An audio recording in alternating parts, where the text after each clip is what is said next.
각성보다 더 떨리네요. 간증을 오랜만에 하게 돼서 정말 이 기회를 주신 하나님께 감사드립니다. 이전에 한 우리 선배들의 영상을 참고하여 간증을 한번 적어보았습니다.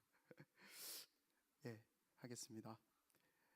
거의 10년 만에 가게 된 제주도에서의 이번 수련회는 제가 경험했던 수련회들과는 다른 점이 많았습니다. 저녁 집회 때 뜨거운 기도를 통해 하나님을 만나야 된다는 보통 제1의 목표가 존재하는 것이 우리가 흔히 생각하는 수련회의 느낌일 것입니다. 그러나 이번에는 좀 달랐습니다. 생각이 많아지게 하는 수련회였습니다. 이런 말이 맞을지는 모르겠지만 조금 찝찝한 수련회였습니다. 예. 이유는 앞으로 나에게 존재하는 자신의 문제들을 직면하고 풀어나가야 하는 숙제가 주어지게 된 수련회였기 때문입니다. 이번 수련회 때 강사 목사님이셨던 이상준 목사님의 중독이라는 주제를 다룬 강의를 듣게 되었습니다. 중독이라는 말은 우리가 쉽게 사용하는 단어이고 부정적인 뉘앙스가 강합니다. 저 역시 그렇게 생각하고 있었고, 우리는 그리고 우리 사회는 중독자들을 격리하고 어쩌면 계도해야 할 대상으로 바라보고 있습니다.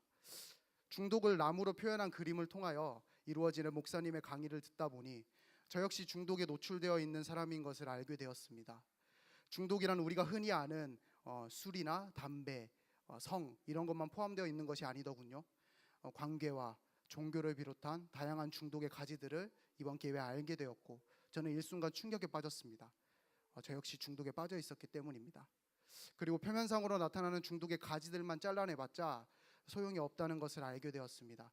가장 중요한 것은 중독의 원인인 어떠한 학대나 결핍으로 인해 비롯되어진 수치심과 죄책감 등의 감정과 같은, 즉 중독나무를 이루는 뿌리들을 제거하고 나무의 토양을 바꿔야지만 중독의 근본적인 문제를 해결할 수 있다는 것이었습니다. 이 중독의 모든 것을 말하려면 시간이 부족할 것입니다. 다만 이러한 점들을 알게 되면서 내 안에 존재하는 중독의 문제들을 발견할 수 있었습니다. 저는 평소에 상처가 없는 사람이고 좋은 가정 환경에서 자랐기 때문에 중독과 같은 문제가 없다고 생각했던 기존의 생각을 근본부터 흔들게 되는 강의였습니다. 더욱이 놀랐던 사실은 저뿐만이 아니라 우리 공동체의 지체들도 저와 같은 문제들을 안고 고민하고 있었다는 것입니다. 이러한 깨달음은 자연스레 공동체를 향한 생각으로 흘러가게 되었습니다. 그렇습니다. 완전하고 부족함 없는 사람들이 예수님을 믿을 수도 있습니다.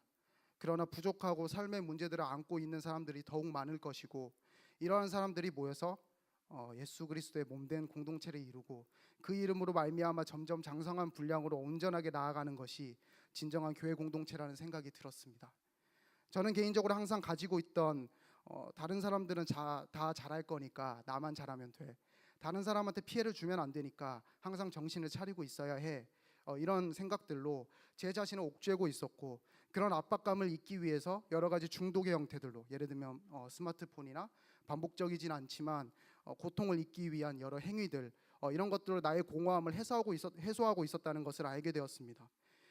그러나 이러한 생각들을 버리고 서로 아픔들과 문제들을 꾸밈없이 나눌 수 있는 곳이 바로 교회 공동체라는 생각을 했습니다. 가만히 생각해보니 제가 필그림교회 순막청년부에 소속된 지 이제 근 1년이 다 되어가더군요. 군산에 온 지는 이제 1년이 조금 넘어가고요. 이번 여름 수련회도 이곳에서 가게 된 첫 번째 여름 수련회였습니다. 아무래도 20년을 넘는 시간을 다른 지역에서 살다가 어쩌다 오게 된 군산에서 필그림교회 청년부라는 공동체 안에서 여러 지체들과 관계를 맺게 된 것은 저에게는 축복이 아닐 수 없습니다. 청년부에 오기 전 개인적인 취업의 문제를 비롯한 여러 가지 인생의 문제들로 혼자 고민하고 실패를 경험하면서 그동안 정말 많이 힘들었었고, 지금도 사실 많이 힘듭니다. 아직 문제는 현재 진행형이거든요. 그리고 이번 수련회를 통하여 그 문제들이 해결되었다고 말할 수도 없는 상황입니다. 그러나 저는 이번 여름 수련회를 통하여 개인 그리고 제가 속해 있는 공동체를 향한 하나님의 비전을 보았습니다. 처음 보는 이방인과 같은 그리고 문제투성이었던 저를 이곳의 공동체는 거리낌 없이 받아주었고, 지금은 이렇게 여름 수련회까지 같이 갔다 오게 되었습니다.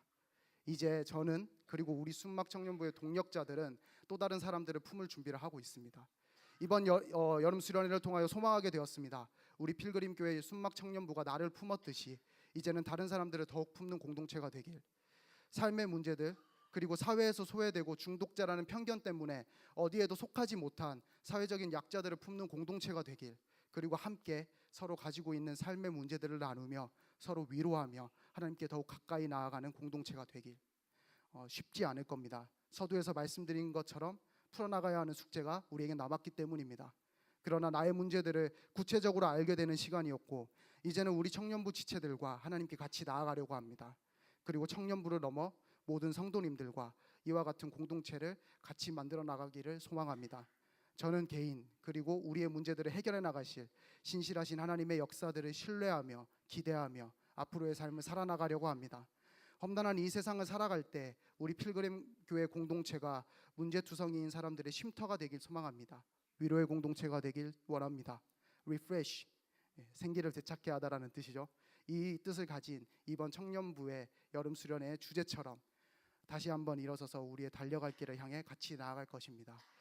보통 간증을 끝마치면 모든 영광 하나님께 돌립니다라고 끝내더군요. 저도 역시 모든 영광 하나님께 돌리면서 이 간증을 마치겠습니다. 감사합니다.